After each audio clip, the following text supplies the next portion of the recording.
look at my...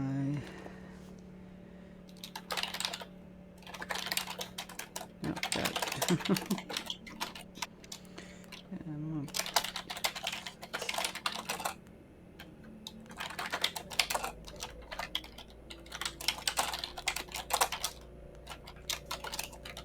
Alright. Setting this up. Oh, thank you. Oh no, that was Camilla.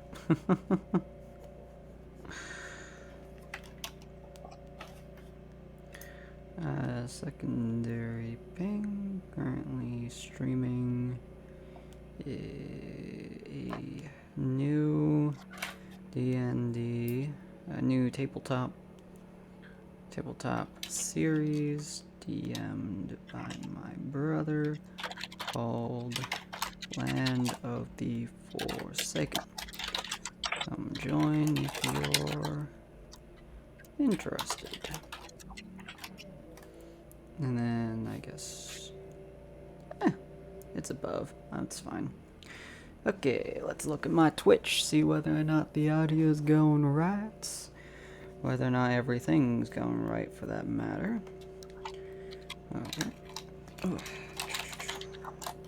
Hello, hello, hello. Okay. Hello and welcome. I don't have voxel set up, so don't expect fancy voices today. It sounds like everything's good, although I don't have much to compare it to at the moment, but I can with YouTube. Sure, we'll go with... That's good. And you're sounding good. Oh, maybe I should bounce. Oh, let me bounce. Yeah, I'll bounce. There we go. I am now bouncing. Or will be bouncing, I guess. Yeah. Alright, making sure everything is working, making sure my existence isn't dying. Hello and welcome. Drinking some water like usual. Oh, cool. I can actually see my dude when I start editing all of my content. That's nice. Alright. Okay, so let me do my intro real quick. Or do you want to do the intro, actually? You go right ahead. Alright, cool. Hello and welcome, dear patrons, to the Tables of Taurus, a chapter of Purgatory Corner. I am your storyteller, Sinspeaks, along with the current storyteller, Corin? Question mark? Kane, Corin, Crypto, Captain, any of these names, they all apply. And today we're going to be discovering the tale of the land of the Forsaken. Yep. Land of the Forsaken Lords. Yeah, the tale of the land of the Forsaken Lords. Come on in, take a seat, and let your imagination run free. Eventually, I'll resort that to make it sound a little bit better. But for now, that is what we got. So, welcome, everybody. Good to see you. So this is going to be a completely audio-based one. Eventually, I might turn into a podcast. I might turn into a book series similar to what I'm doing with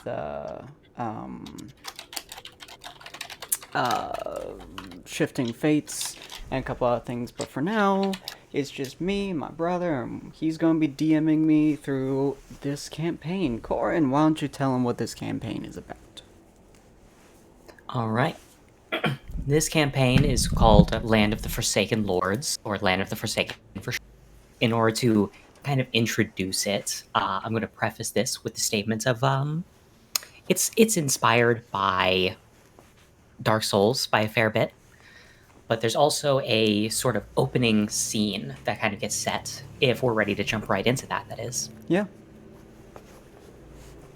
All right. Then in that case, I should probably have your Twitch open, shouldn't I, so that I can actually see. Probably. I mean, I have it right there. I need to pay attention to that. Purgatory. Whoops, I accidentally wrote it Purgatory Corner. Okay.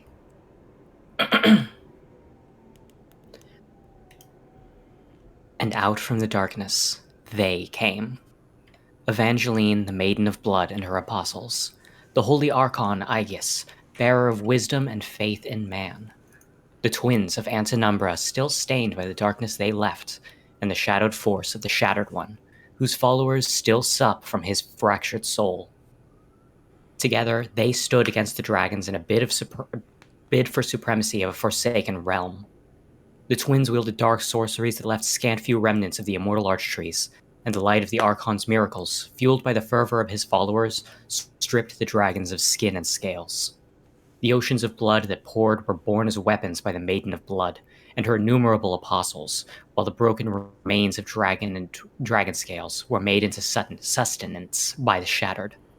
In time, the dragons were brought to the brink of extinction and were forced into a retreat, most leaving for a distant land, though some remained in the darkness the pygmies had once called home, staying alive in their secrecy.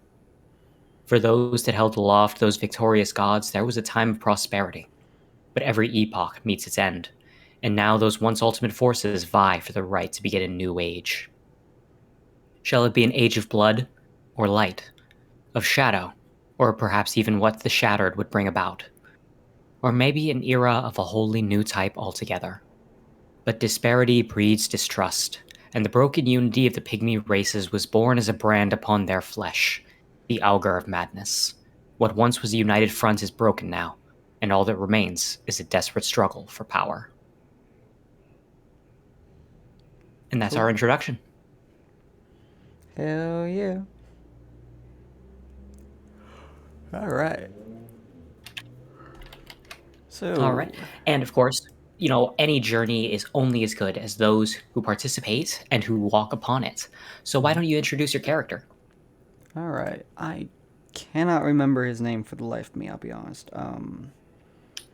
You really should have written it down since we came up with several. Something, wasn't it? I might have been Leonis. Yeah. Well, wasn't it like I think it was Alexander Leonis, wasn't it? Yeah, I think so. Yeah, I think it was. So Alexander Leonis.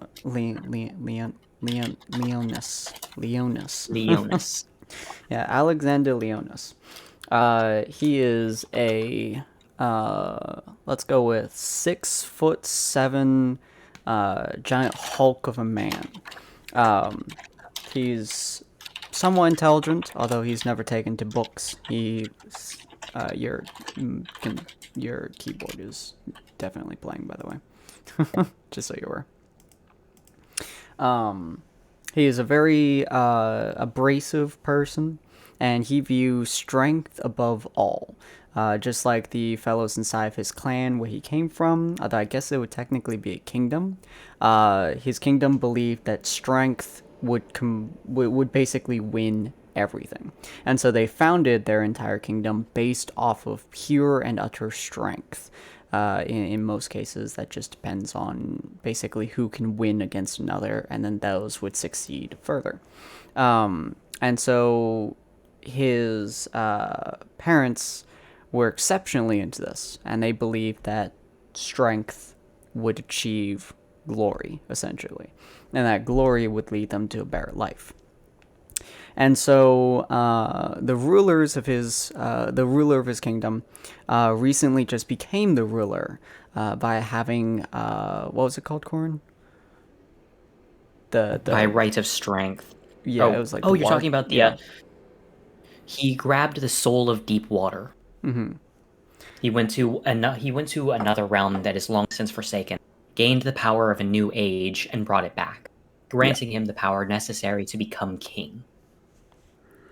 And my character has decided that in order to achieve his own goals, he would need to one day beat him. And what is the best way to beat someone who has long forgotten power? Get your own long forgotten power. And so that's his goal. His goal is to go to the land of the Forsaken, or Forgotten, I suppose, and achieve the Forsaken Lords. Yeah, the land of the Forsaken Lords, achieve their power, and then take the power of the Forgotten Depths, essentially, and just continue on Yeah. that way. The Forsaken Flame. Yeah, the Forsaken Flame and Forsaken Waters. He wishes to achieve all power, specifically because he wants his name to be known forever. He does not want to be forgotten like these lords. Even though we're crossing into their domains, their names are at least Yeah. not He knows commonplace. very little about their names. Yeah, he knows not the names nor the identity. He doesn't recognize the name Evangeline nor Yes. He, as a character, only knows that this is a land that once held supreme power, that held the power of a flame long since forsaken by all others who have come through. A continent all its own, and a power ripe for the taking. And so he's going to take it, and that is where we are starting, I believe. Yep. You have just freshly arrived in the land of the Forsaken.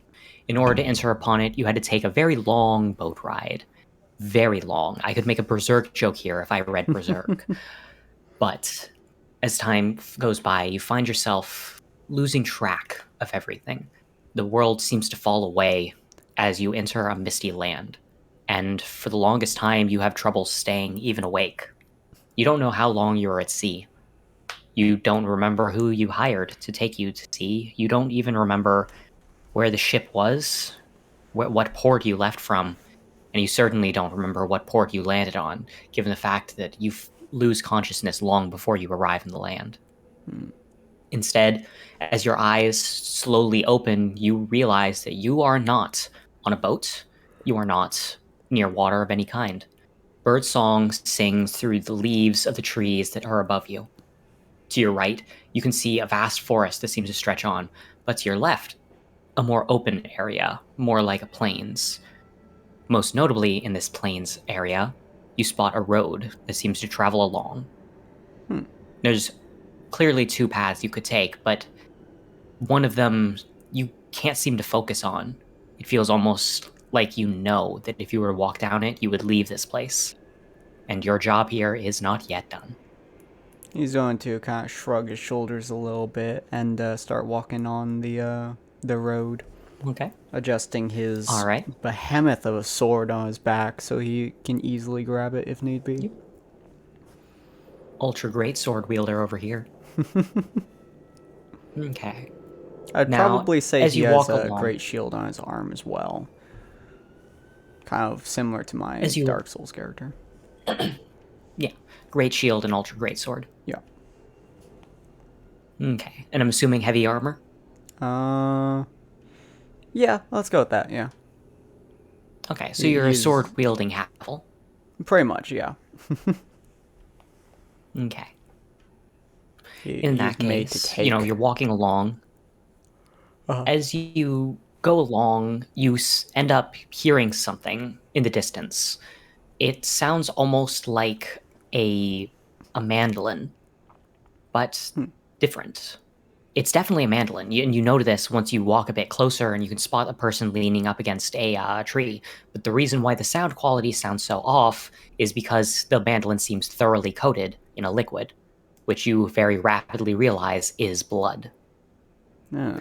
The man is laying there, clearly bleeding out, and yet he's grinning wide.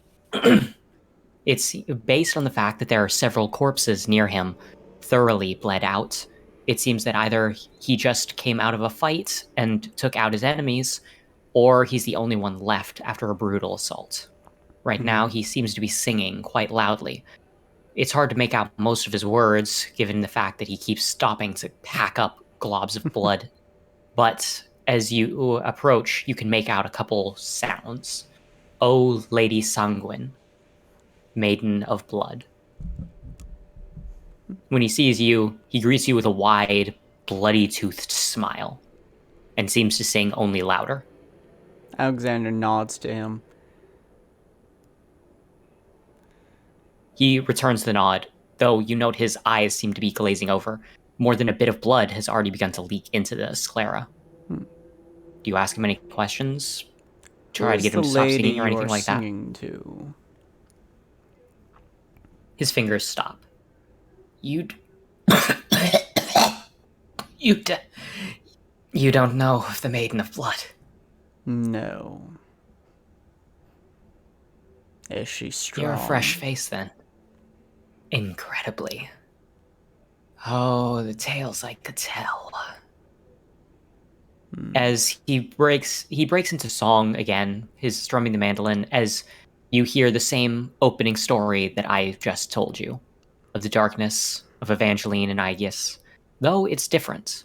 Rather than singing of disparity, he instead sings of an era of sanguine blood, a scarlet future that will serve to raise all those followers of the Sanguine Lady. As he finishes up his song, he grins toothily. Think She OBS is dropping some salvation. frames. Oh, Weird. were you able to hear me at all? Yeah, just not sure if OBS is hearing you properly because it keeps telling me it's dropping some frames. So I'll listen to it for just a bit, but yeah, keep going. Okay. So, as he gives that toothy grin again, he says, all of us, all of us pray that as we pass, we will be taken into her. Our blood is hers, our sanguine future, her scarlet life. Do you understand now? I understand that you pray to a god, one that seems to cherish you. Intriguing. Yes. She is as a goddess to us, and we are her faithful. His head begins to loll down as you realize he is now passing on. May you find her However, death. As his body falls forward onto the mandolin, you notice that he keeps bleeding. If anything, he's bleeding faster now. You watch as the body seems to rapidly pour its blood out of itself at a supernatural rate, forming into an orb and floating into the air. Hello, Pocket. Before sharply forming almost a spear-like shape and surging at absurd speeds into the distance, right along the road path that you are walking upon. There's a small burning sensation as well on the back of your right hand, as you suddenly feel something manifest. You're not sure entirely what it is, but it's a mark. For the viewers, it's the mark that is right above the Sanguine Lady's head in stained glass. The curving shape of the Augur of Madness. I'm just lighting it so people can see. Okay. The Augur of Madness has been made manifest upon your hand, but what that means, you do not know. You do know that whatever lays down this path must be something, and the blood seems to have rushed down it. Are you intent to follow the path or strike out on your own? He's gonna go down the path for sure. All right. You don't know how long you walk. Distance feels weird here. As you walk, it feels more like you walk for minutes, and yet you are sure you find yourself in a very different locale. Where you are now appears to be a village. You're coming up on the entrance to it now, and you can see a lot of people walking around, talking. It seems that most of what's going on here is small village stuff, normal sorts of things, people walking around. You can see folks of a variety of different races as well. Some folks have more draconic elements to their appearance, while others are noticeably shorter than anyone you've ever met back in your hometown. He's going to walk around and see if he can find a shopkeep. A shopkeep? Yep. All right, as you walk along, several people spot you. You note that the younger ones appear to take the opportunity to duck away out of line of sight, while several of the older folks seem to eye you with a mixture of curiosity and concern. It doesn't take you long to find a shopkeep, given the fact that he is loudly shouting about how excellent his wares are while making sales. He seems to be going over the prices for them, as well as what he is selling, though you note that for the most part, it doesn't seem to be food per se. He seems to be selling something else that you don't quite recognize. They seem more like globules of some sort of substance, a deep green color that you can't really identify. Interesting. He's gonna walk over to the shopkeep and say, hello. Interesting Howdy. wares. Good to know that you've got a pair of eyes on you that can spot the good. Oh, you cut out. What brings you here, traveler? Oh, good thing you've got a pair of eyes on you to see the good What's got Oh, you you brought cut out here again. to Why'd this you little cut out again? village? The fuck? What the fuck? You keep cutting out right at that moment. Okay. Good to see you have a pair of eyes on you that can spot the good shit. So why don't you tell me what brings you here, traveler? I might have exactly what you're looking to get. Well, I am here simply to seek the strongest in this land. Oh. Well, that's definitely an interesting challenge to try to take up. Strongest around, huh? I've not seen your kind Well, of wares before. What may they be? oh, these things? They're... Let me guess, you're from beyond the veil. Aye. Good, good. So then you don't know. So long as you walk in this realm, a mark will appear upon your body, the same one on the back of your right hand there. The Augur of Madness is an interesting little detail. Not something you need out unless you find yourself bored. You keep Believe you cutting me, out. you do not want to get That's so weird. weird. Believe you me, you do not want to get bored here. As long as you keep your mind sharp, your focus stable, you'll find yourself fine. But in those moments where we find ourselves questioning, moments where we have no purpose, you'd best imbibe in ambrosia. You never know when you might need it, where your focus will lapse and you might find yourself with a touch of madness. Ambrosia, you say? Is that your Yes, wares? it is indeed. This green substance before you, think of it as a fluid contained within a little sack. All you need to do is rip open the sack with your teeth, slurp it down, and you'll find yourself rejuvenated. Your focus solid again. I do not know if my currency works in this land. Oh, it won't. I can assure you of that. But I have a soft spot for adventurers. See, I come from beyond the veil myself. It's been a long time since I wandered that road. But in exchange, here. It places a orb of ambrosia into your hand. They restock themselves over time. It's best to carry multiple, but I'm not willing to part with that much for free. The currency that we have around here, we would colloquially call it sanity.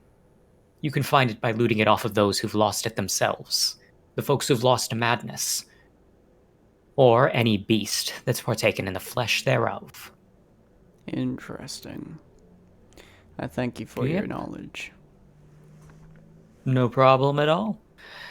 Of course, I'm assuming that I'm giving you this knowledge under the assumption, of course, that if you find yourself with an overabundance of sanity, you'd find it within yourself to be willing to part with it to me for a nice little discount on my prices. Aye. What is your name, shopkeep? The name's Tyrael. Tyrael. You Where's can this find me in road all go? sorts of towns and places. This road, you walk along it and it will take you down the path to... Don't tell anyone I said this. The old licorice cunt. He chuckles softly. No love for the Maiden. favor, then. Oh, not at all. The only thing I worship is the touch of sanity in the back of my skull. No. The Maiden of Blood is an interesting sort, but she's not the kind of ruler that I'd like. I'm more partial to Asra and Liga, to be honest. Ashla and Liga. Who might those be? The twins of Antinumbra. No, I'm sure you'll be... Oh, weird. I'm sure you'll find yourself familiar with these names in time. But suffice to say, they're a little less bloody in the terms of their aesthetic. If you walk down this path, you'll find yourself walking to the court town of Evangeline, the town that bears the name of the maiden. If you go there, you might find yourself with all sorts of folk to contend with, if you truly seek strength. Aye, I've been told that the Blood Maiden is strong. She is indeed. Though her strength is markedly less than some others in raw power, you mustn't underestimate those who follow her.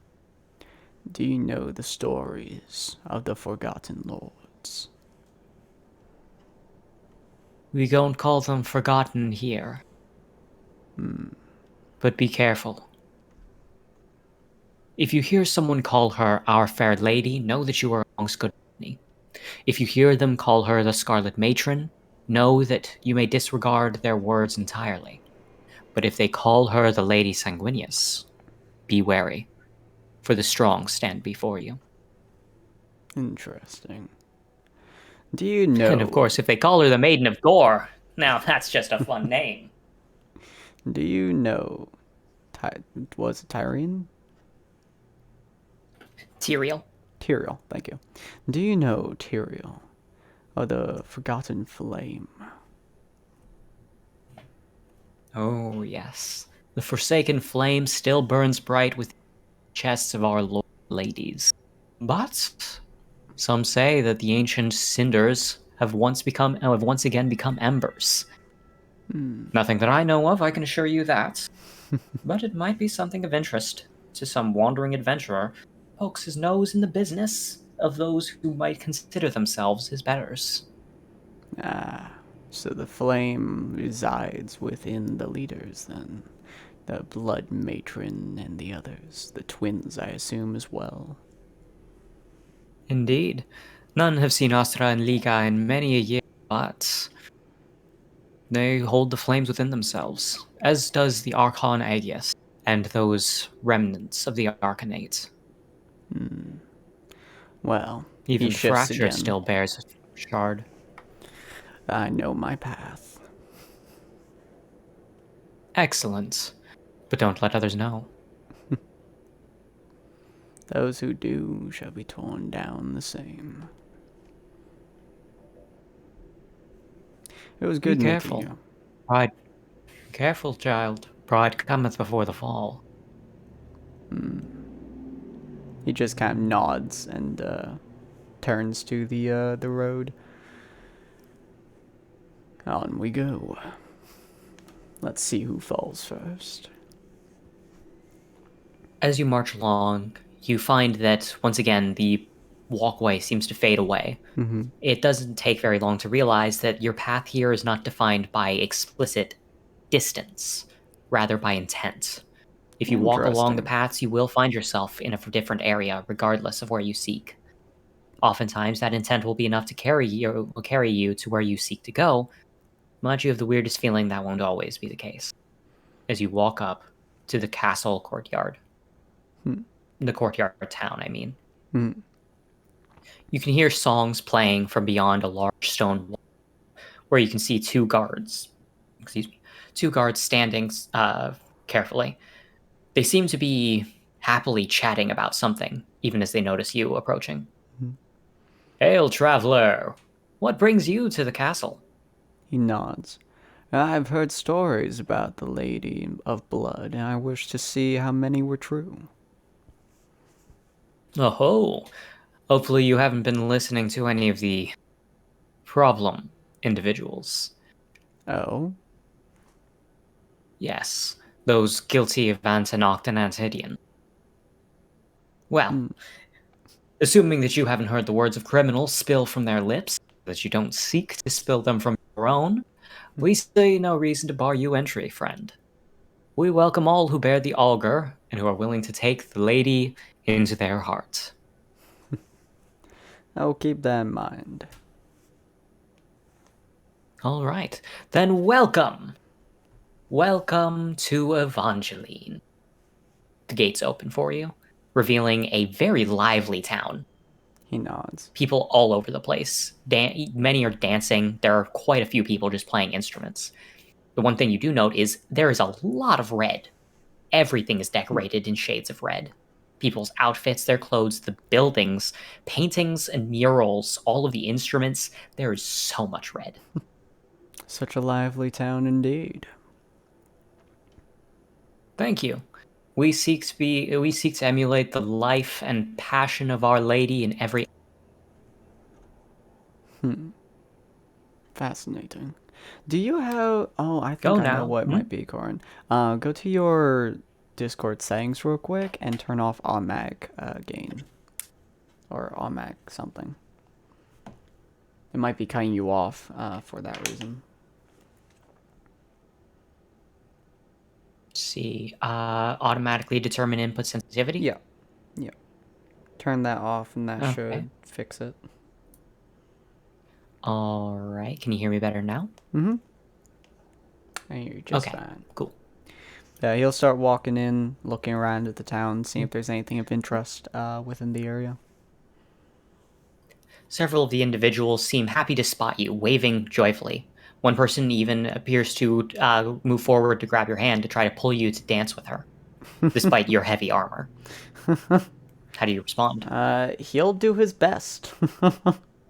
Keep an eye on everything around him. Yep, roll a d20. Will do. Will do, Chief. Will do. Do. Oof. My dancing skills. A 5 is not great. Are not the best. Especially with, your armor getting in the way, it's more than a little bit of a problem in order to get yourself into the groove. Despite this, though, really nobody looks down on you. I say he doesn't really dance, so... Yeah. Everyone seems to instead just laugh and applaud with you, continuing to dance around. Everyone seems happy, jovial.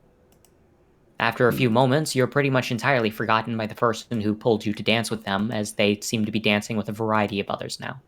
Interesting. Well, he will. In the distance, you can also hear familiar shouts.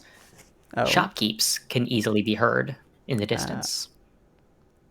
He'll look to see if any of their wares are particularly interesting, trying to see if there's anything off about this town, or if they are as happy as they seem.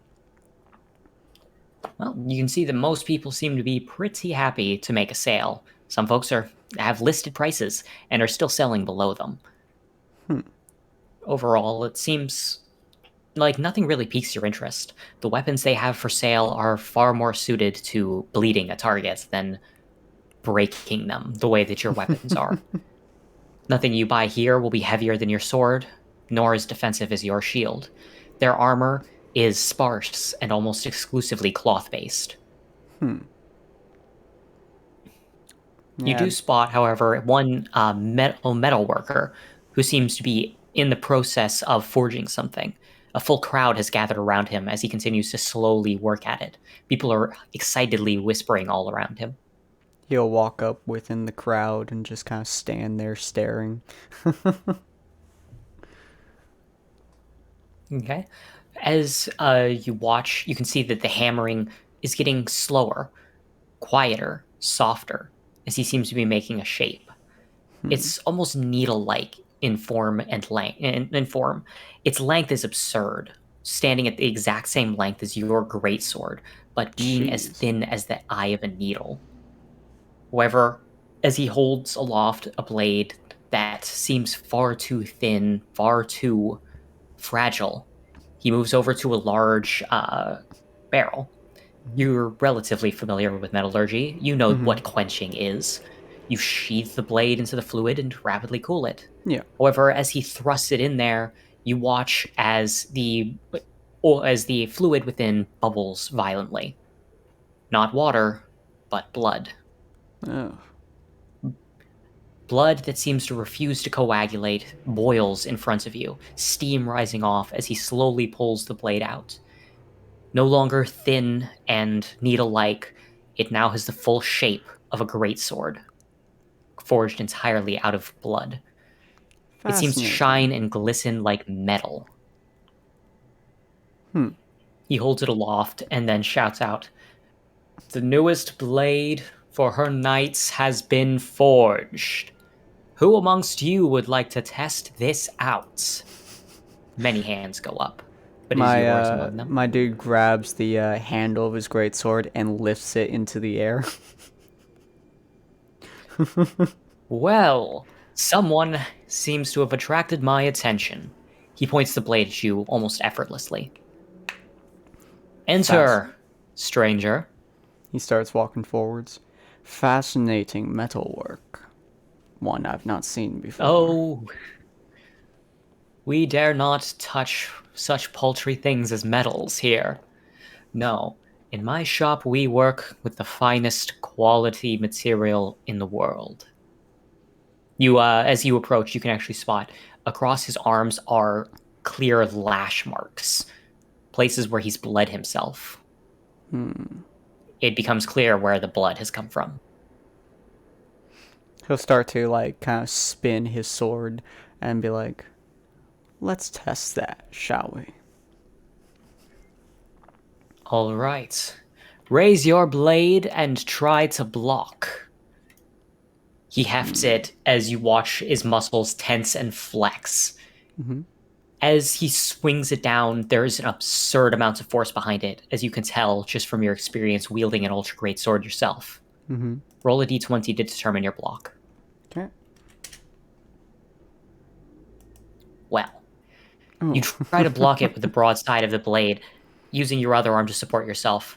As it slams into you, your knees nearly buckle from the force. You can hear your weapon strain audibly as your muscles flare in pain and stress, feeling almost like they're tearing under the load. At that, he raises the blade away again and rests it on his shoulder. Strong blow. Indeed. A strong blade you have yourself. Still, for something of that weight, I'd expect something far stronger. Let's see if its attack is as pathetic as its defense. Good God. Unfortunately, as you try to swing it down, Shitty most of your sword. force has been exerted already. You swing it down, and he manages to swing right back at you. There's an incredibly loud clang as your blade is wrenched from your hand, surging into the air, spinning around violently. As he lets out a loud barking laugh, he seems to whirl the sword around before swinging it sharply in the air, intersecting with your own blade and knocking it aside, causing it to skid across the ground away from him. Sheesh. Steel will not defend you against the blades of the Antonoct. You'd best find yourself a real weapon, boy. Out of blood. Indeed. What better weapon is there? What stronger material? Interesting. He's going to walk over to his blade and heft it back up. Though I'm not... can you reverse grip a greatsword? I don't think you can. Technically, you possess the physical capacity to do so. It's just not a good idea, because it's, doesn't exactly carry a lot of force. You'd be better off just trying to do a full power bodily swing. Oh, that is true. I think that's what he's going to do. He's going to kind of heft it up, flip it into the air, and then as it goes down, he's going to grab it with both hands, kind of disregarding his shield, and turn and use his entire body's force to swing with it. Okay. Now, he's clearly letting you do this. Roll with advantage. Nice. Oh, I should have rolled 2. Oh, well. That's fine. What did I do? 16. As you slam your blade into him, this time you actually he manages to defend, blocking perfectly. But that does not stop him from getting lifted off the ground from the force of the blade. causing him to jump several feet backwards against his own will before he skids across the ground by his heels. Balancing himself, he grins. You can see that part of the blade has chipped. I'll swing it back onto my shoulder. I'm assuming my blade hasn't chipped out. Nope, no marks. Cool. My blade has damaged yours. Indeed it has. He pats the blade once, right on the sharp end. You can see that he slices his own hand open in the process, and as he pulls it away, the wound seals itself almost instantly, and the blade is unmarred. Fascinating. Instant Blood repair. is truly the perfect tool. Steel is strong. There are none among you here who would not admit that truth. But steel is only so strong. Blood is life, and out of blood will there be death. Nice Besides, he points the blade at you for a moment before bringing it to his back. It's not only my own blood that repairs it. Ooh. I shall have to remember to come back to see you, Blade Crafter. Indeed. Return with enough sanity, and I will craft you a blade to rival that of the Icarus Dayguard themselves. What is your name, adventurer? Alexander Leone. Alexander Leone. You wouldn't happen to be from the Arcanate, would you? I don't believe so, no. I'm from beyond the veil. Interesting. Well, there's another in Argatos with a name much akin to yours. Is there? Who knows? Who knows? Perhaps you'll find yourself facing off against him with one of my blades in hand. Anything less, and the Arcanate will put you 6 feet under, and you'll make a delightful sacrifice to the lady. We shall see, my friend. What is your name? I am a forger, a blacksmith. Everyone here just calls me Smith. Well met, Smith. I suppose Bloodsmith is more accurate. Ha ha!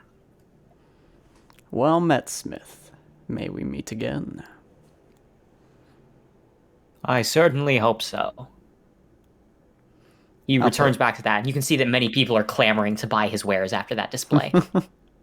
I will put my my greatsword back onto my back as I turn. You hear a hushed whisper from the side now say, "Hey, over here."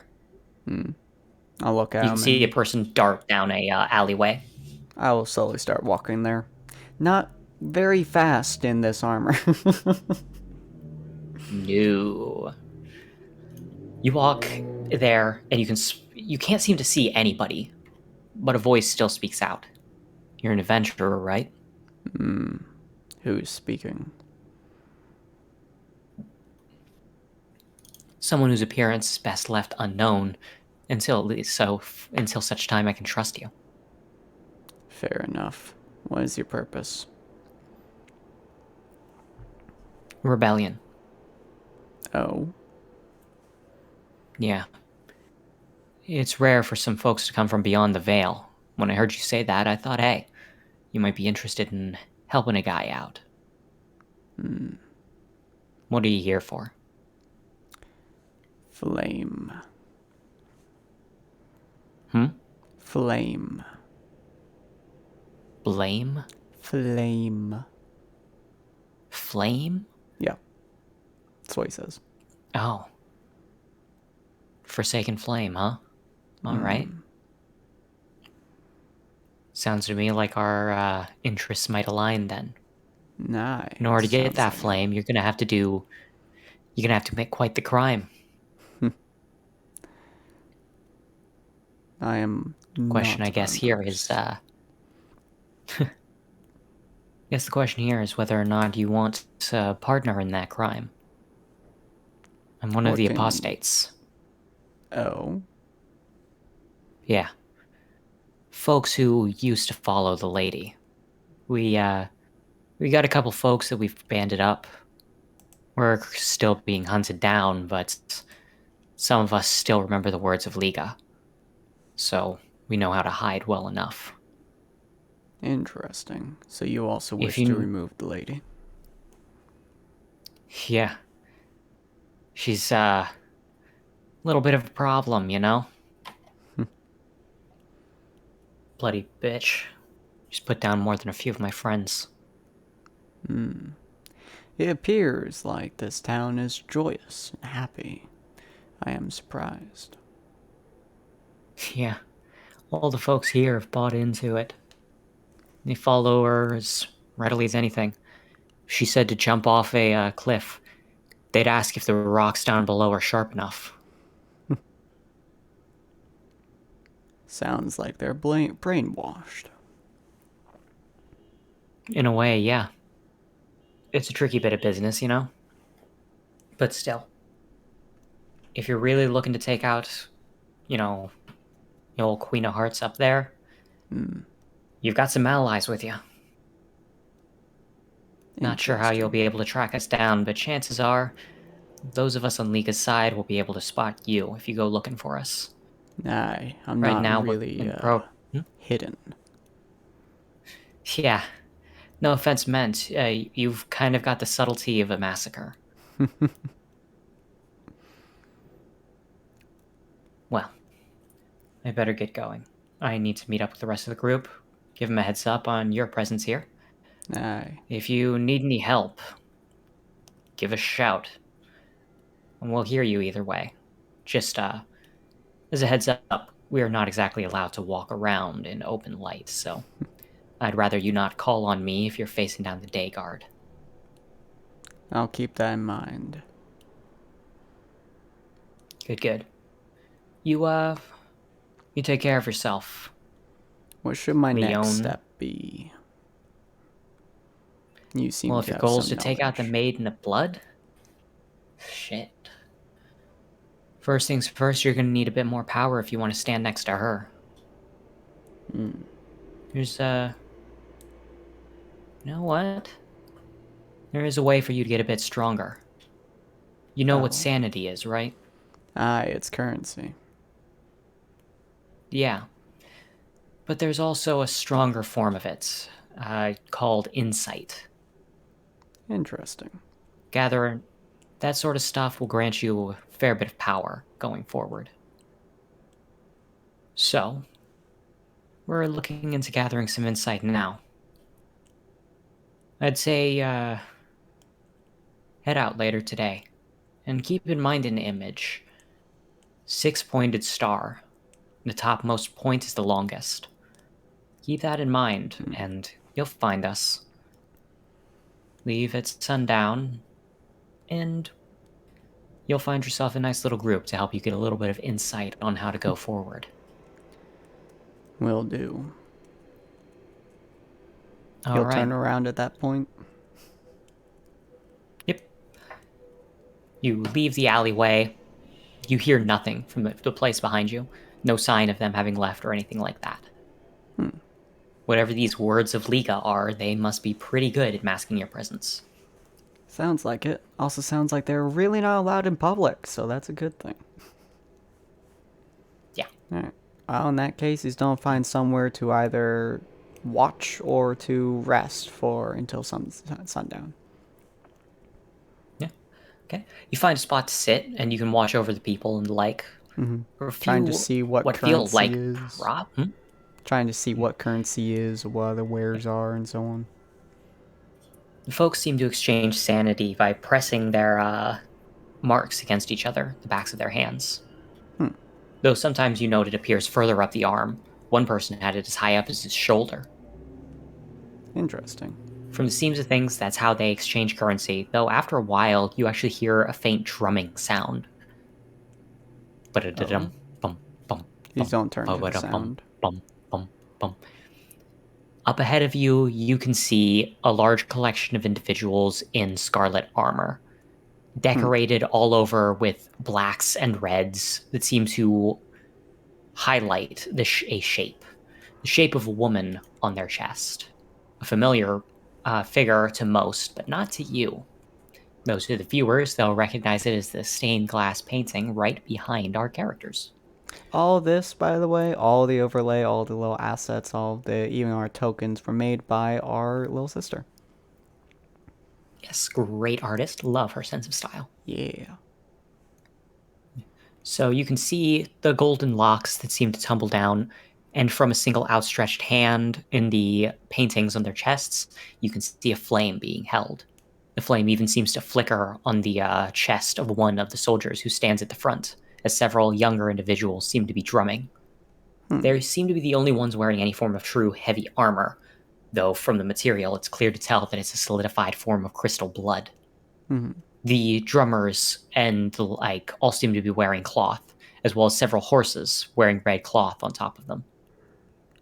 These must be the day guard. Fascinating. Yep. Someone right next to you gives a nod with a grin. The Icarus Day Guard. It means... He'll turn slightly. Yeah. You don't recognize this person at all. Mm-hmm. They're the ones who maintain order here in the city-state. Man, what I'd give to be one of them, you know? Standing and fighting in her ladyship's name. Bleeding for her, fighting for her. Wonderful thing, you know? How would you go here to about try out for him? that?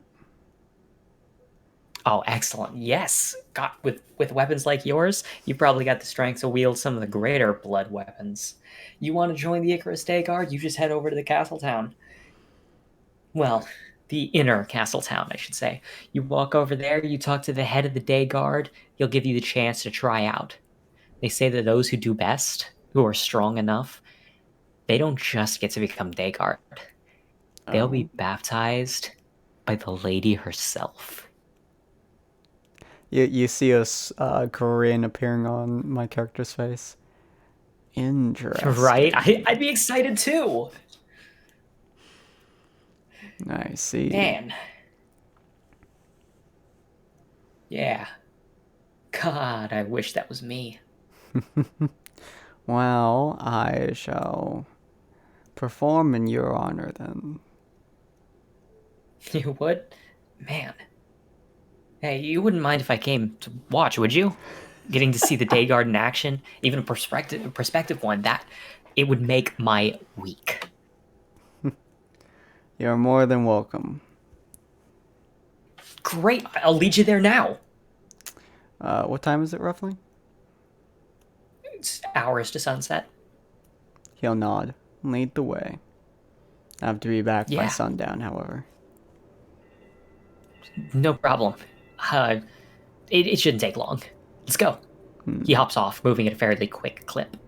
He'll start walking after him, his usual just marching speed, basically. He is a force to be reckoned with at this point.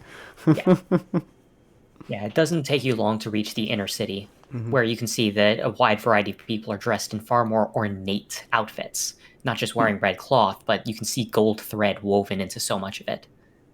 It's clear that this is a upper echelon of nobility, as you reach a large, almost cathedral hall. Fascinating. The doors are already wide open, and you can hear the clang of... It's metal-like, but you recognize it as the sound of these blood weapons clashing against one another. Interesting. He'll walk in. I assume As that you do, if he you can just- hear the clanging of their weapons and their armor, his armor is very obvious. Actually, yours is very well fitted and doesn't clank very much. I The mean, reason his that you can footsteps hear on the the ground. clanging and yeah, there's that sound. The reason they're clanging though isn't because they just happen to have them. It's because they're clearly sparring. Weapons slam against one another, slam against blood steel armor, as everything seems to crash and clang against one another. In front of it all, you can see one man barking sharp orders. He's got mostly blonde hair, but you notice the tips are scarlet. It seems to go down almost all the way to his hips as he watches over the battles. The occasional order slips shouted from his lips, in order telling people on how to adjust their stance, But as he spots you, he gives you a nod. He nods back and Well, stands there and crosses his arms. what brings a steelskin here? I'm here to try out. Really? Nah. He looks at the, Wow. I assume, much smaller person next to him. The person across from you is 8'6". No, the guy who brought me here. Oh yeah, no, he's much shorter than you. Yeah. Probably about 5'3". This fellow told me that I had to seek out the captain, commander? What word? Oh, yes. You're looking at the captain now. If you're looking to try out, I'm the one who tests your skills. Aye. I am new here, so I'm not sure about the regulations. Simple enough. But are you sure you'd like to do this? You don't seem to have an air of strength about you. Dude just kind of grabs his sword, lowers it down, and pulls out his shield. Oh. Yeah. You've got good size. How tall were you when you entered the Vale? 6'7". How tall are you now? I have no idea. You're 6'7". Like it wouldn't have changed at the moment. It hasn't changed. Why? I see. He grins, raising his arms to his side. The armor seems to retreat as you watch him flex absurdly sized muscles. I was 4'6" when I first entered this realm. He flexes even harder as he seems to almost grow an inch just from tensing his muscles. The insight I have gathered has granted me strength beyond strength, infused this body with more power than it ever could have had outside. A power I will carry with me for the rest of my life. You who bear no insight, do you truly think that you can stand against the captain of the Day Guard? He flexes even harder, as you can see his veins bulging against his skin. He kind of twists his sword a bit. I can test my luck. We'll see how far I get. Strength. We can indeed. Strength. To prove that you are strong enough to be a Day Guard, you have one job and one job only. He plants himself in stance, his entire body tightening, as all of his armor disappears. All he is wearing right now is a loincloth. Wow. He crosses his arms, firmly planted. You must move me back a single inch.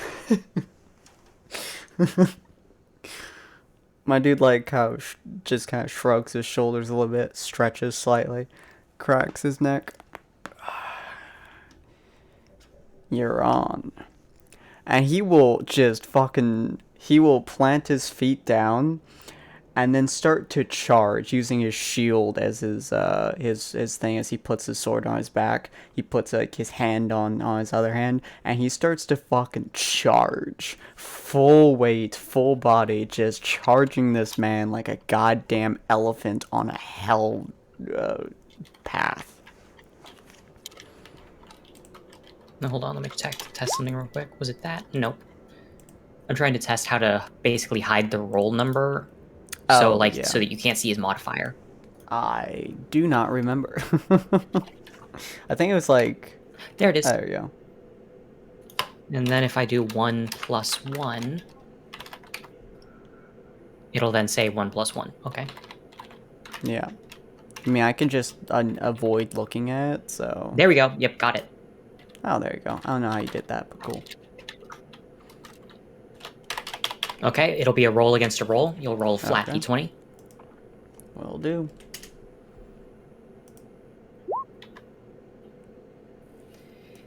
You charge into him. Oh my god. And he lowers his arms at his sides, putting out his palms before slamming them into your shield as you approach. Jesus. You don't just get stopped. You get bodily thrown backwards from the force, your shield flying off of your arm as you go skidding for a dozen meters. Jeez. You literally fly out the front of the building and skid down the stairs. He'll pretty much slam his fist into the ground to slow him down before he stands back up again. God damn, these rolls are pathetic, man. Fucking hell. Your strength is as renowned as you sound. Do you truly think you can serve Our Lady when you're this pathetic?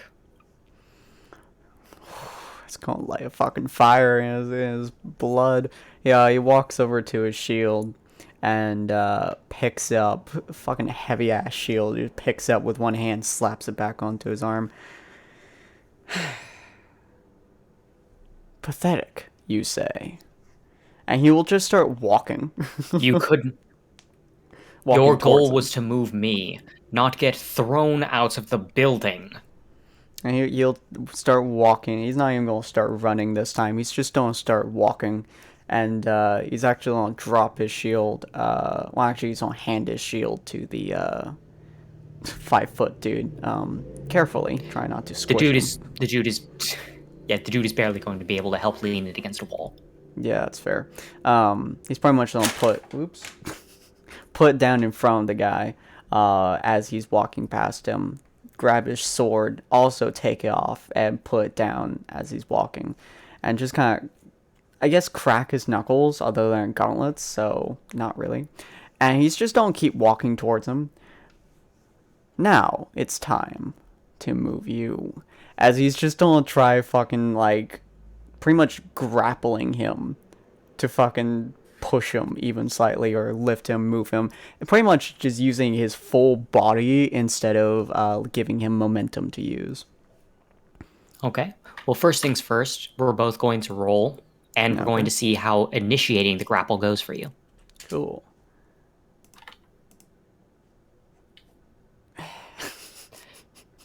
As you try to go up to the captain of the guard, you reach forward to grapple him. As his hand moves forward, grabs onto your helmet, and he picks you up bodily with one arm. Jesus Christ, I weigh like probably 400 pounds. Yep, you can see that he is straining to hold you up by your helmet with one arm. You can see the blood vessels just pushing against his skin rapidly. There's a small quake in his grip as he manages to maintain his hold on you before he rears back and throws you out of the building again. Can I grab you once again his hit your head on arm the stairs as he tries to throw me?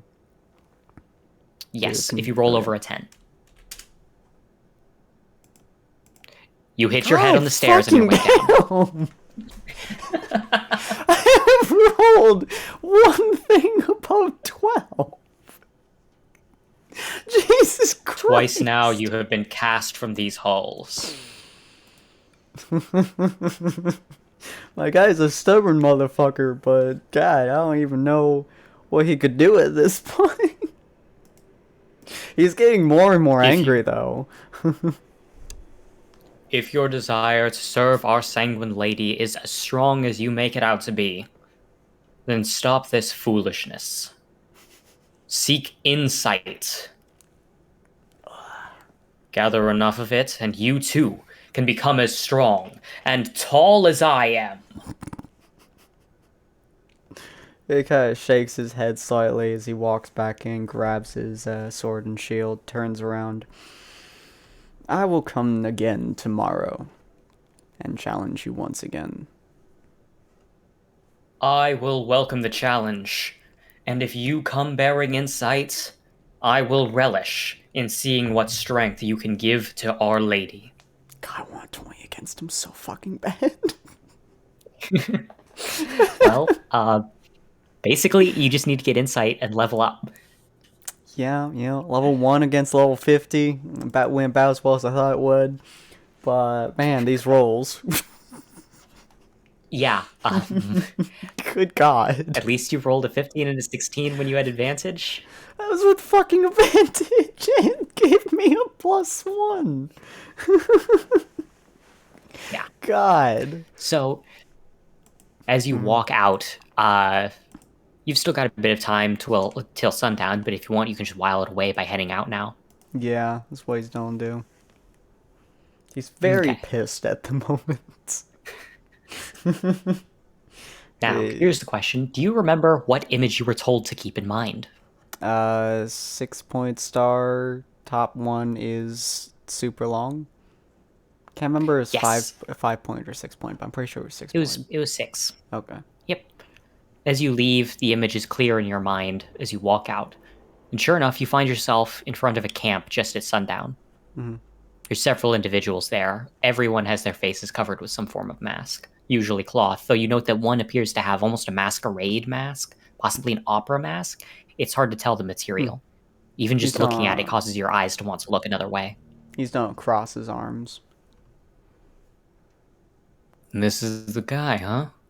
The one in the opera mask stands up and approaches you, looking you over. Big guy. But no insight.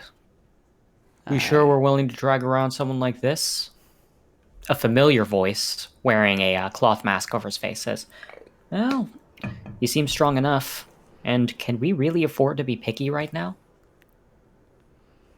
The opera mask shrugs. All right. We'll go by code names. This is Cloth, I'm Opera, and the one over there, he points to an individual who just, his entire face is covered in bandages. His name's Cripple. Call me Steelskin. Steelskin. Alright. All right. All right, it fits. Okay, Steel. You know how we get insight around here? No, I assume similar to the currency. Similar enough. They say that those who gather enough sanity leave behind fragments of insight. The place where you can find them the most is the place that you'll find the most congregation of the dead. Oh. But of course, it's got to be under the right conditions.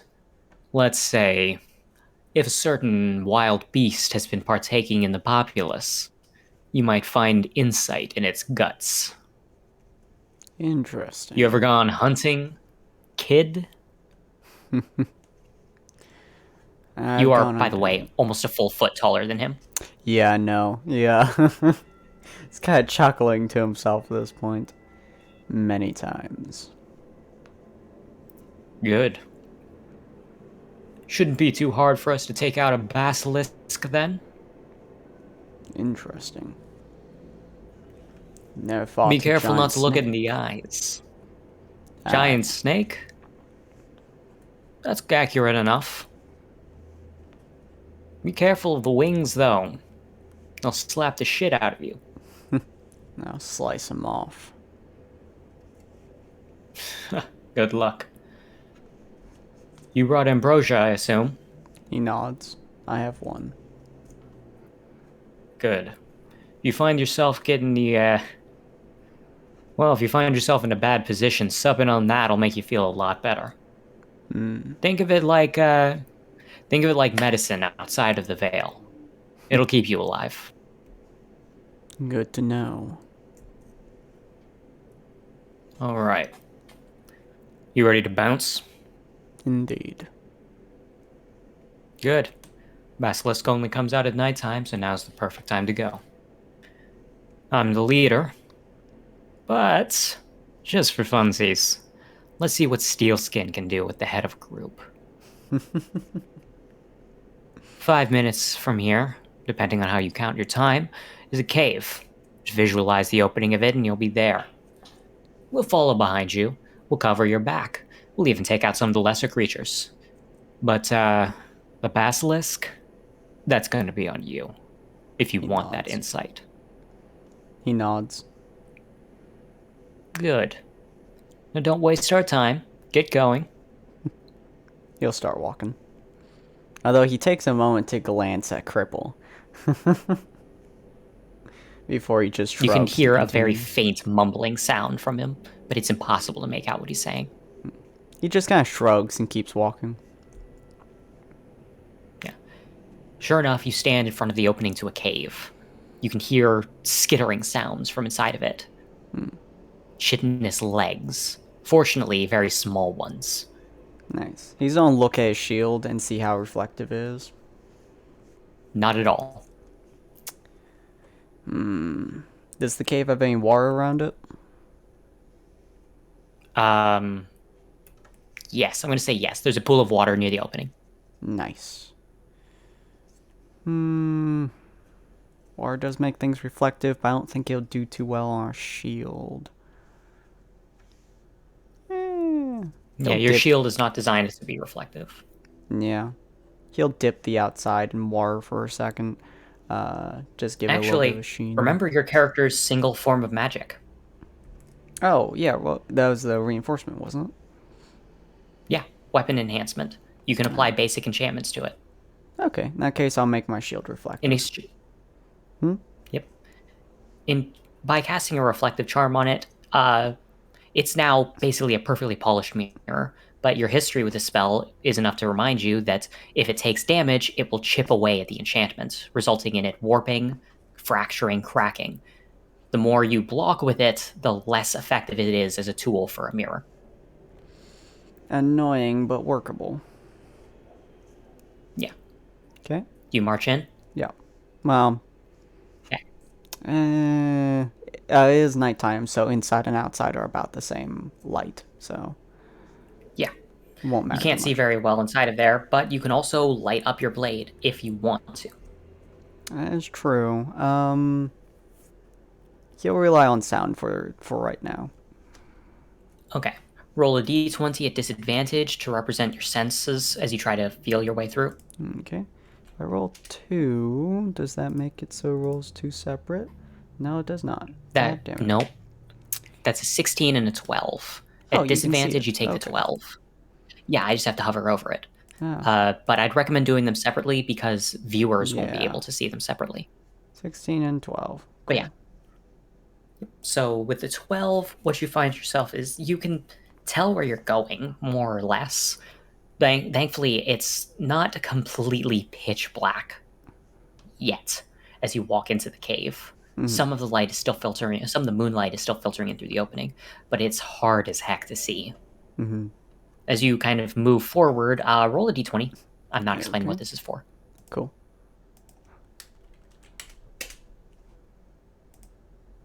As you keep going forward, you kind of just move along the path. God damn. Do you, hold on to one of the walls as you move forward?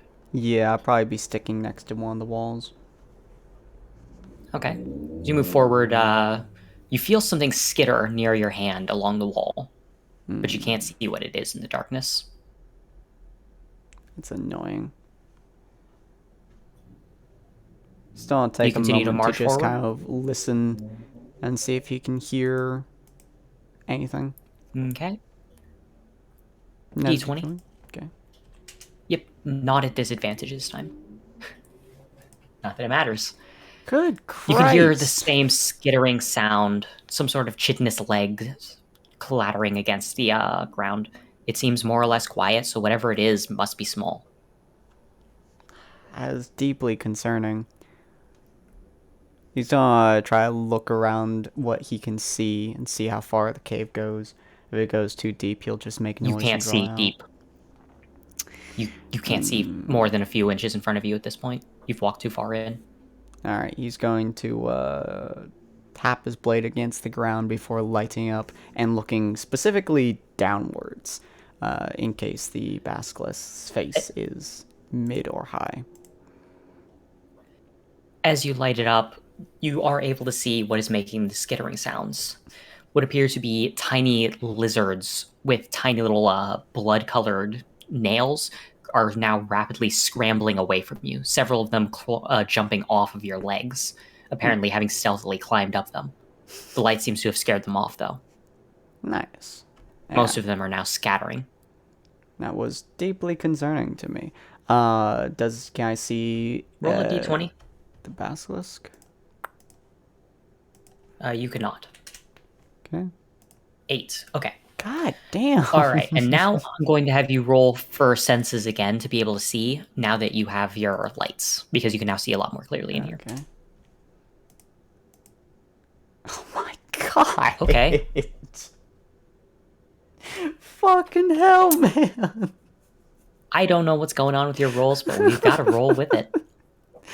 Fuck you. You can't really make Fuck out anything, me. even with the Jesus. lights. There's nothing that really stands out as you go forward. At the very least, you can see the light reflecting off of the bright nails of the lizards that you see rapidly scurrying away. You continue to walk forward, I assume? Yeah. I mean, I have to play this one. He would just keep walking forwards until he finds something to stab. Okay. Roll a d20 to represent your tumble check. Oh, good. 18. Oh my Even with your god, heavy armor, finally. you are able to recover quickly as you slip and fall down a hole. The ground is not very stable, much of it having been obscured by the lizards, as you end up skidding downwards further into the cave. Sparks fly as your armor grinds against the stone, before you're basically thrown bodily forward by the shape of the area, forcing you to tumble around. You're able to recover beautifully and stand up quickly, your glowing blade held aloft. You manage to avoid skidding your shield against anything, meaning it's still perfectly reflective, and you can see all around you broken bones of all sorts. Going to shift my position so I'm looking through my shield at this point. Trying to see if I can find Okay. the basilisk's head. Roll a d20 to represent how you are looking through it. Since it's Okay. unmarred, you just get a regular roll. 15, that's pretty good. Oh, thank God. All Good right. rolls now. Looking through the shield, you can clearly tell that there's something large in this room. You can't really make it out very well because it's still quite a distance away, but it is there. And from the sounds of it, it heard you come in. I'm not surprised You by can that. hear a low from it. He's going to keep his blade steady. He's trying to find the head, trying to find where the head most likely would be, specifically so he can look at the rest of it without looking into its eyes. Okay. Roll another d20 that I won't explain, unless you roll Okay. high. Roll higher. That's a 13. Okay. That's high enough to notice that you feel weird. Something feels off. He's going to shake his body and see if there's something on him. As you do, you can feel your armor shift a little bit weirdly, and you hear a sound. The sound of something inside of your pant leg, your armored pant leg, bouncing against the wall of it, before you can feel talons dig into your thigh. Annoying. Oh. Yep. One of the creatures had snuck in.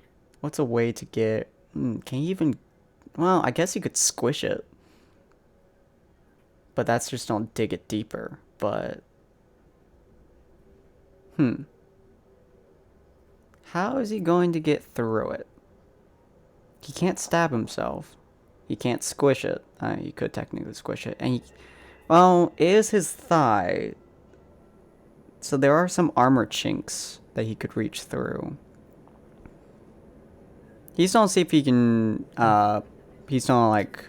Unfortunately, you can try to do that, but you can also see that in the reflection of your shield, a large glowing orb is getting closer to you. Oh, that's annoying. It can see your glowing blade. In that case, he's just gonna try squishing it in his leg, because he doesn't have time to deal with it. Roll a d20, your target is 10 to 12. 6. You are not able to muster enough force in order to do it. As you slam into it, you can feel that it gets pressured, but it just skids around and continues to dig into your thigh.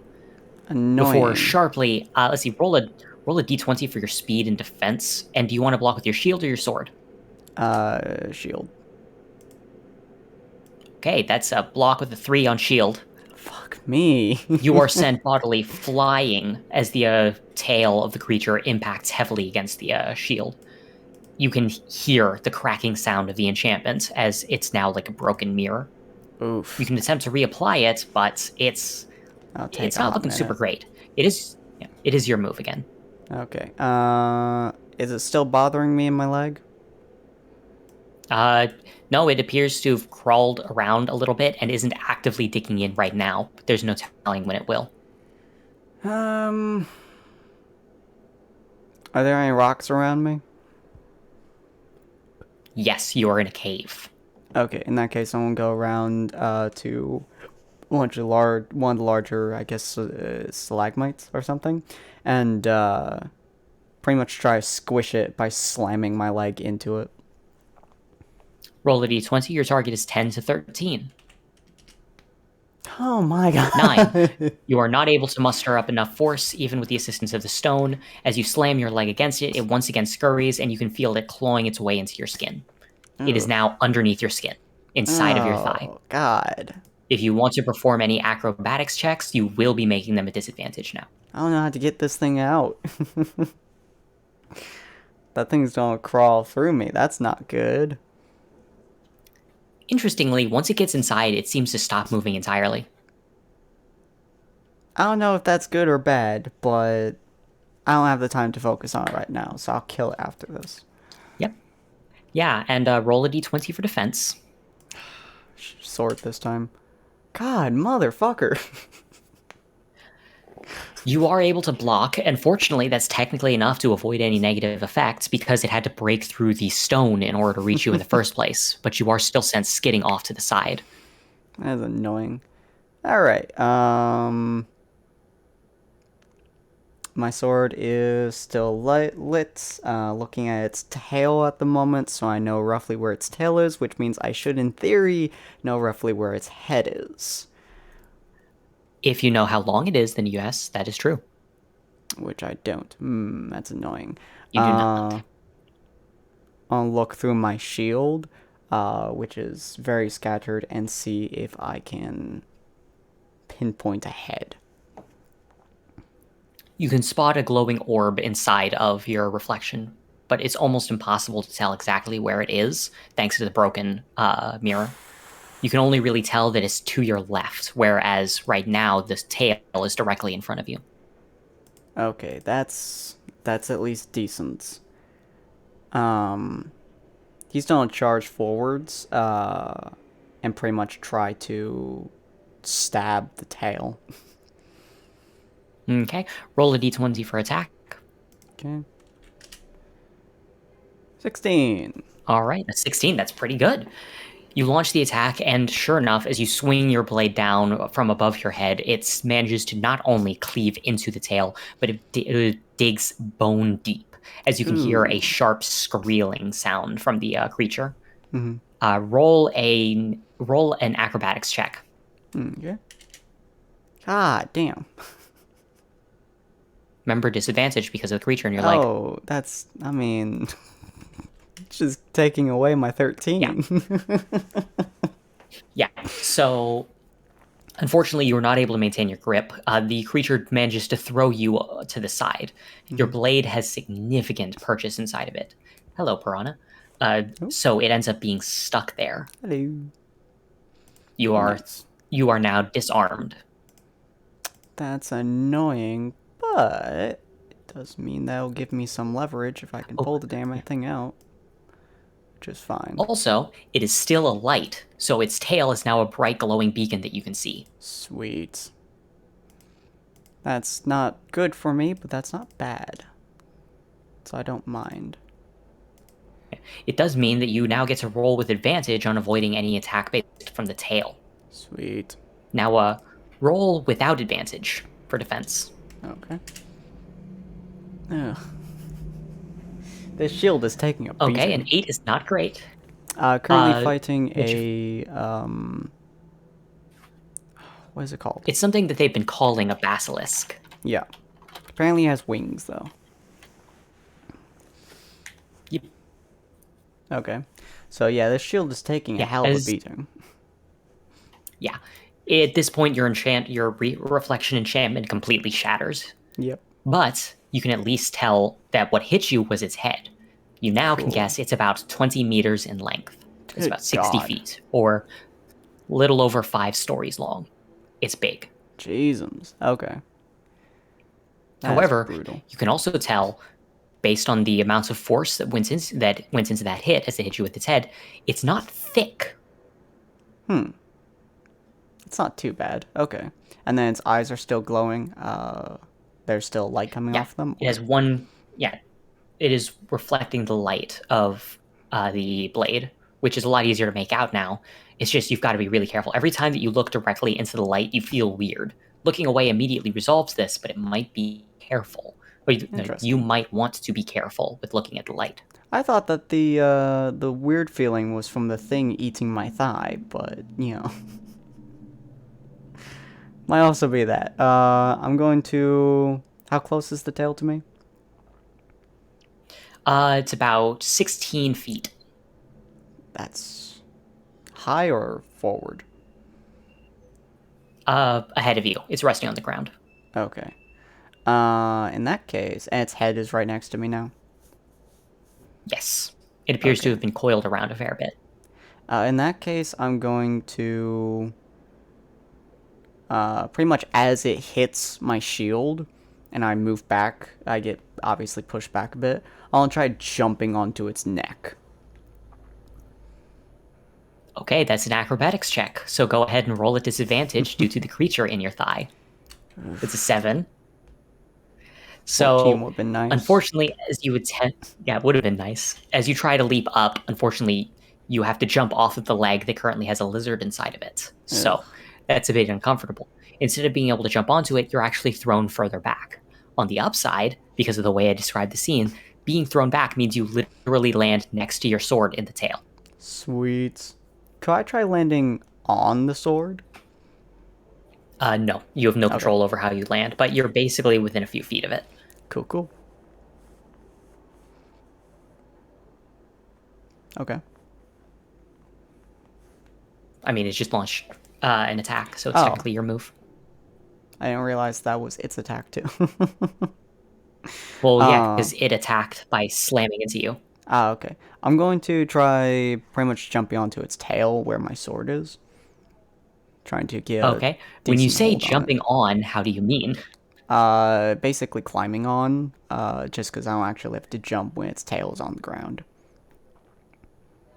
Yeah, climbing will still require using your legs. Yep. Also, the sword, you wouldn't have to climb onto the creature in order to grab the sword because it's currently Oh, that embedded is in there. true. Well, you know, yeah, I think So I'm if you gonna just want grab the sword, pull it out, and like use the momentum me pulling it to slam further up its body. Okay. Normally, you'd be able to pull it out with advantage, but if you want to sacrifice that advantage, you can turn it into an attack roll as well. Yeah, we'll do that. Okay. Roll once. Are you a 4? A 4? Dude, look at these rolls. As you swing it around, you end up impacting heavily against the creature. However, there's a sound of a clang as you impact, and your blade bounces away.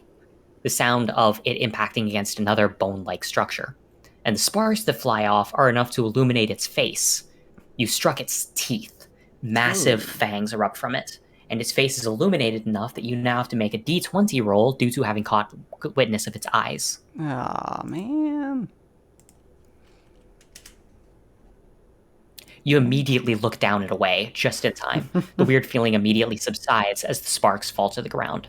However, Nice. it takes this opportunity to strike at you. Roll d20. Okay. Come on. Man, my It defense surges is shit outwards, right now. and yeah, 3, 4, 7, 8, 5, 6. Jesus Christ. 3, 4, 5, 6, 7. Wow, yeah, that's 3, 4, 5, 6, 7, and 8 have all been rolled. That's wonderful. It's really wanting me to die here. But Good lord. you can hear a loud sound of its from its mouth as it surges forward and bites down. Mhm. It only manages to grab onto your shield. You'll have to make a strength check if you want to hold onto the shield, or you can release the shield. I'm gonna hold on to it. Yeah. That's 16. much better. You're able to hold onto the shield and basically force it into a stable position, which interestingly means it's your turn, its mouth is occupied, its head is next to you. Where's my sword? In my hands? In hand. Alright, So cool. you just reclaimed it. I'm going Yeah. to stab this straight through its eye, because I know roughly where its eye is based on its like its head is sideways and whatnot. So I'm just gonna drive it down. Okay, roll a d20. Oh, boy. 16 again.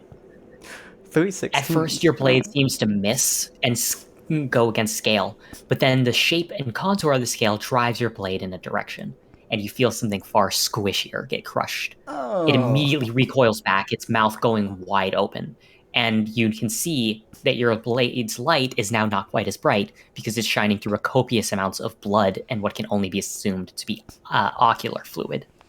Mm-hmm. It is dripping onto your arm as well. Ah, that does not sound pleasant. You can hear it wildly flailing. Roll defense. Okay. Holding on to my Also, shield because still. you're using your full shield, with no enchantments, you get advantage. Oh, nice. Because it's a great shield. I'm not gonna need it, but goddamn. Okay. You are sent sitting backwards, but you take no damage whatsoever. All it did was increase the distance between you and it as it continues to flail wildly. Cool. One of its eyes has been destroyed. Mm-hmm. Do you choose to wait for it to calm down before trying to press? Yeah, it's just flailing. Or do you want to? What do you want to do? No, I'm gonna use this time. I'm gonna try going straight for its neck, essentially. Okay, roll a d20 to just see your luck even before you make it to the attack. 14, you are able to make it towards its neck while it's flailing without getting struck. Cool. It's a 16, a 16, a 16, a 17, an 18, and a 14. Maybe your luck's really turning around. I really hope as I so. just jinxed it. I'm going to double grip my sword, and just like I did with the blacksmith, I'm going to use my entire body's force, digging my good leg, into the ground and twisting my body, and just swinging this thing down onto its neck with full force.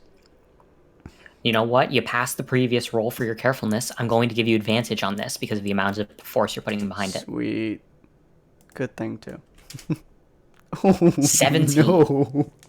It swings down and drives into and through a wide chunk of its throat. The screaming sound abruptly stops, now sounding far too wet. You have severed something into its throat, likely an artery, as it's now rapidly beginning to bleed into its own lungs. Oof. Roll defense at disadvantage. Okay. Oh, yeah, because I moved my shield. Ooh. Yep. 6. Its flailing slams against you, throwing you bodily. Your grip on your sword is lost, as is the grip on, and since you had to release your shield, means you're sent flying completely disarmed.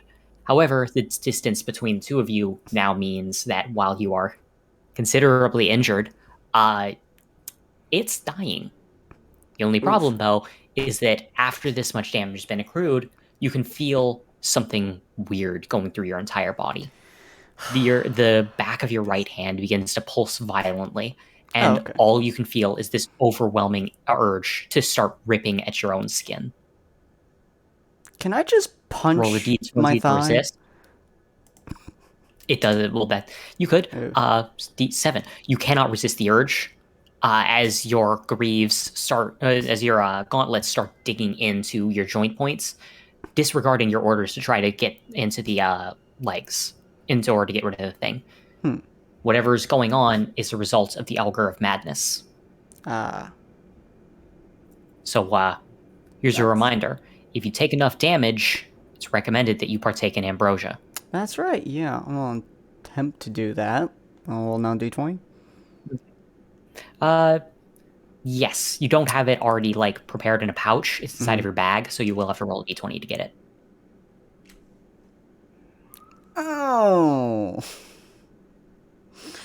I would have given it to you on a 5, to be honest, because it's literally just pulling something out of the bag. But this, there's a wet squelch sound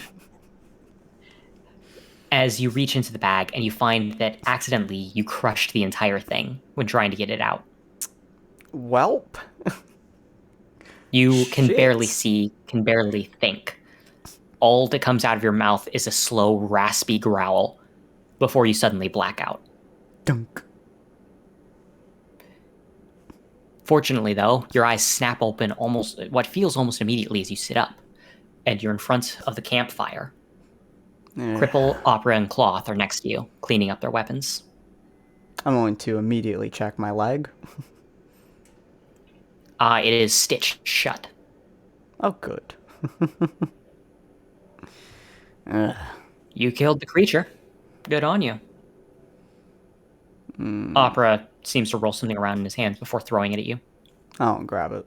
Roll a d20 to catch it. Oh yeah, because I am still groggy. Oof.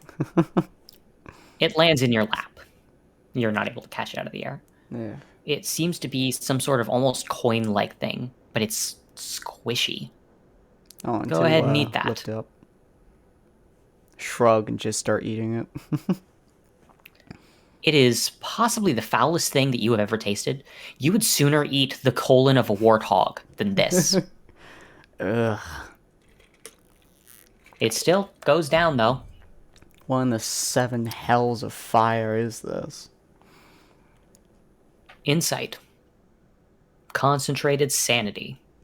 By the way, you owe me an ambrosia. Will do. Just take it as a, well, let's just say you owe me one, right?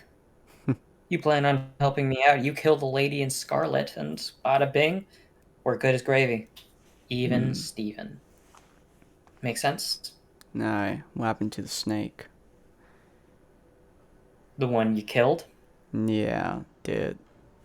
Bled out. It bled out. We went in, carved open its skull, and wedged inside of those sweet, sweet lobes was a chunk. And that was that thing that you just put inside of your mouth. The insight can be found directly betwixt the left and right lobe of most creatures. Anything that partakes enough in human flesh ends up having a very human-like brain inside of it. Don't know why. There's probably some symbolism behind it, and I don't care to know why. What happened to me? Well, you didn't seem to have the foresight to keep your ambrosia close on hand. You took a lot of damage in there. You're new to the auger. See, the more tired you get, the more beat up, the harder it is to stay focused. The harder it is to be motivated. Like when you're up for 3 days straight, working on something, non-stop, going and going, until by the end of it, it doesn't matter how close you are to done, you just want it to stop. That feeling, around here, is a death sentence. We're immortal, but only as long as we have our heads. He taps his temple. Ambrosia balances things out. It's like a momentary spike in sanity. Fascinating. Yeah. So always keep that on hand next time, so you don't have to go fumbling through your bag. I'll keep that in mind. Still. Why don't you go ahead and flex your muscles a bit? You have gained one feature, which you can. Since you have gained one insight, you can now consume this. You can either A, get a +3 on all rolls of a category, Damn. or B, unlock a feat. And you get to make up the feat, and I'll just tell you whether or not it's legal.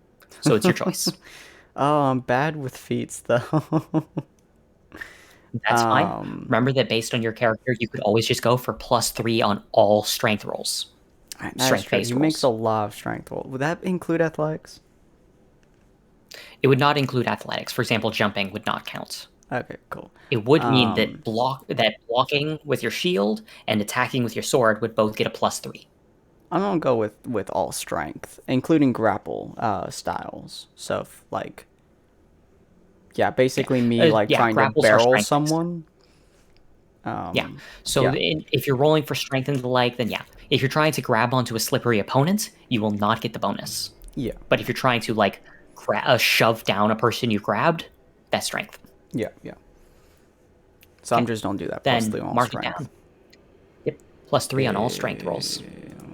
You can feel it flowing through your body, and while you suddenly feel like vomiting every single part of your essence out through your eyes, after a solid, what feels like 6 hours, you finally stabilize. Oof. No more than a minute must have passed, but you feel stronger. Not only that, seems like the people around you are just the littlest bit shorter. So kind of flex his arms and chest, basically. Yep. And you clearly seem to be a little bit larger. Congrats, your character is now 6'9". Jesus. Guard must have a fuck ton of in insight then. Interesting. Remember that he was able to roll a 25. Yeah, that's true. Probably like a +8 then, I Yeah, would one piece of imagine. insight. So, But yeah. So that was your first instance fighting against a monster. The basilisk has been slain, and insight has been accrued. You've got a method nice. of getting to the Sanguine Lady, but only if you can gather enough insight to be able to take on the captain of the guard. Not to mention any insight that you might need to kill her when you get her alone. Sounds like I will be needing to fight a lot of random creatures. I want to look at the other dudes in the camp. What other enemies around has more insight and more strength? Oh, that's just what I wanted to hear you ask. There are all sorts of creatures that have insight. For now, rest it off, recover what energy you can, feel a little bit better. Because when daybreak comes, we'll make sure that we can hunt down something else. The stronger we make you, the better. After all, you're the knife we're going to drive into the titless massacre's throats. And since it's now after 6 p.m. over here, PST, that's Yep. where we're going to wrap up the session. Yep. Hopefully you guys enjoyed. I'm definitely going to be configuring this chat box at some point. But hopefully you guys enjoyed. If you guys did, feel free to like, comment, subscribe, all that other fun stuff. Although that would be on our YouTube channel primarily, I guess, question mark. Hey, I mean, people can subscribe to your Twitch. They can Yeah, follow too. hit that You've got follow buttons here. button if you're interested. If not, do something else. Go check out our Discord if you have not already, which is that's not how you spell that. There we go. And then check out some of our other links, which is down below. And check out our schedule as well. I posted it down below as well. And we'll see all of you guys on the next episode when we do more of this and try not to cry horribly. Yeah. All right. Next week, we'll be entering the Land of the Forsaken #2. Hell yeah. We were happy to have you, Piranha. Yep. Bye, Piranha. Bye, everyone. Bye, Pocket. Auf Wiedersehen, everybody.